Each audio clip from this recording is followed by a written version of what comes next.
Deep in the jungles of Cambodia sits a city that was once the largest on Earth, not the largest in Asia, not the largest of its era, the largest low-density urban settlement anywhere on the planet before the Industrial Age, bigger than medieval Paris and London combined, built almost entirely from stone, wood, and water.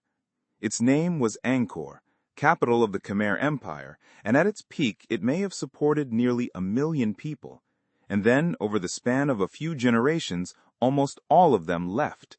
The canals silted up, the rice fields went wild, the temples were swallowed by root and vine so thoroughly that when European missionaries stumbled onto Angkor Wat in the 1500s, they assumed it must have been built by giants or by a civilization far older than the Khmer who still lived nearby. This is Archive of the Ancients, and today we're looking at how the greatest city of its age simply emptied out, and why historians are still arguing about what actually happened. Let's start with what made Angkor possible in the first place: water. The Khmer Empire rose in a part of the world with a brutal seasonal rhythm, a monsoon that dumps most of a year's rainfall in a few months, followed by a long, punishing dry season. To survive that rhythm, Khmer engineers built one of the most ambitious water systems in the pre-modern world, a network of canals, moats, and enormous reservoirs called barrays, some of them large enough to be seen from space today. This system let Angkor store monsoon water and release it through the dry months, feeding rice paddies that could support a population historians once thought impossible for a pre-industrial city. For centuries, it worked. Angkor didn't just survive the monsoon cycle, it mastered it. And that mastery is what let the Khmer kings build Angkor Wat, Bayon, and hundreds of other temples as monuments to their own power.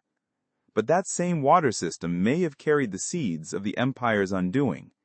In the 2000s, a team of scientists studying tree rings from centuries-old cypress trees in Vietnam found something striking: clear evidence of a series of severe droughts hitting the region in the mid-1300s to mid-1400s, right around the time Angkor was declining, punctuated by a few years of extremely intense monsoon flooding. That combination is almost the worst-case scenario for a water system built the way Angkor's was. Prolonged drought would have stressed the reservoirs and rice yields for years. Then sudden, violent flooding could overwhelm and damage canal infrastructure that a drought-weakened kingdom no longer had the resources to repair. Archaeologists have found physical evidence for exactly this kind of damage. Sections of Angkor's canal network show signs of hasty, poor-quality repairs, patched, but never properly rebuilt. It looks less like a system that failed catastrophically overnight, and more like a system that was slowly, repeatedly wounded until it could no longer keep the city alive. But climate alone doesn't fully explain it either. By this same period, the balance of power in Southeast Asia was shifting. A rival kingdom, Ayutthaya, was rising to the west, and historical records describe repeated conflicts and at least one major sacking of Angkor in the 1400s. Meanwhile, Theravada Buddhism was spreading through the region, a belief system that didn't require the kind of massive god-king temple building that had justified Angkor's enormous labor demands for centuries. So maybe the honest answer is that no single cause toppled Angkor: a climate system stretched to its limits, a water infrastructure that could no longer absorb shocks, military pressure from a rising rival, a shifting religious and political identity that no longer needed a capital built the old way. Any one of these the empire might have survived. Together, they may have made the abandonment of Angkor feel, to the people living through it, less like a single collapse and more like a slow, exhausting retreat. Angkor was never fully lost.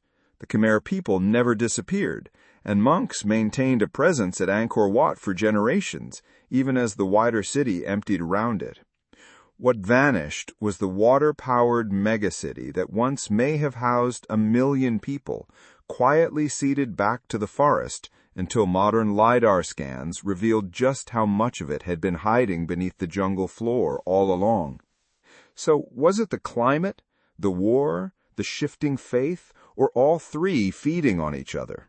Let us know your theory in the comments, and if you want more stories of civilizations that vanished without a clean explanation, subscribe to Archive of the Ancients.